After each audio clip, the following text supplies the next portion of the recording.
Good morning, everyone. Thank you so much for joining me today. So we are kicking off with the book of Ezra this today, and Ezra starts with the proclamation from Cyrus, where Cyrus tells us that God commanded him. He was the king of Persia. So the question is, who is this Cyrus? Why is God talking to Cyrus and not talking to Israel?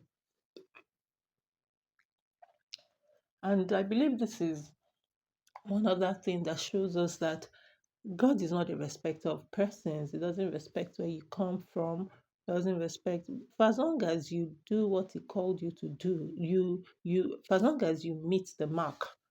I don't know if you understand what I mean. For as long as how do I want to say the English now? For as long as you I don't want to use the word qualify, but for as long as you meet his criteria, that's what I would say. Yes, he will talk to you. It doesn't matter if you're a Jew or a Gentile. He won't change anything for God.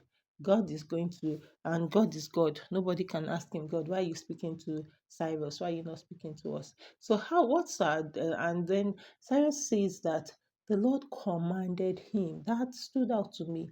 Cyrus understood that God was not giving him a suggestion, it was a command. God wanted him to do something. And again, that comes back to me. For me, one thing that this means for me is that um, I may not have elected the Cyrus. I most likely did not elect the Cyrus. But God chooses his people. God chooses his people. He doesn't need them to meet our own criteria of who God can use and who God cannot use. For as long as God has vetted the person and the person is okay according to God's standards, that's all you need. So you could be the Cyrus in your industry, the one that they've been waiting for but they did not know. And you too, you're looking at yourself that, oh, but I'm the prince, I'm from Persia. I'm not I'm not your typical Cyrus. Yes, you're not.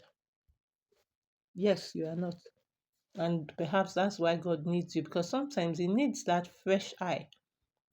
He needs that person that has not, that his father was, it wasn't like his father was a priest and then his father has also bowed to Baal at some point. Okay, fine, you came straight from Baal worship, straight. And that's straight. God is talking to you and giving you commands.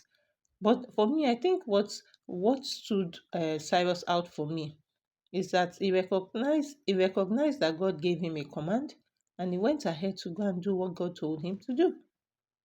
He wasn't second guessing, he wasn't asking, no imposter syndrome conversation, the things we usually say when we don't want to do what God is telling us to do. Then we have 1 million explanations as to why we cannot go because we are stammerers. The people that own that sub, they should take it, you know. So you have major reasons why you can't do what God asked you to do because A, B, C, D, E, F, G, H. But obey. Dear Cyrus, obey God. We are waiting for you. For you that Cyrus has been sent to, listen. And please, I also like you to share with me whatever you learned from Ezra 1. Thank you, and God bless you.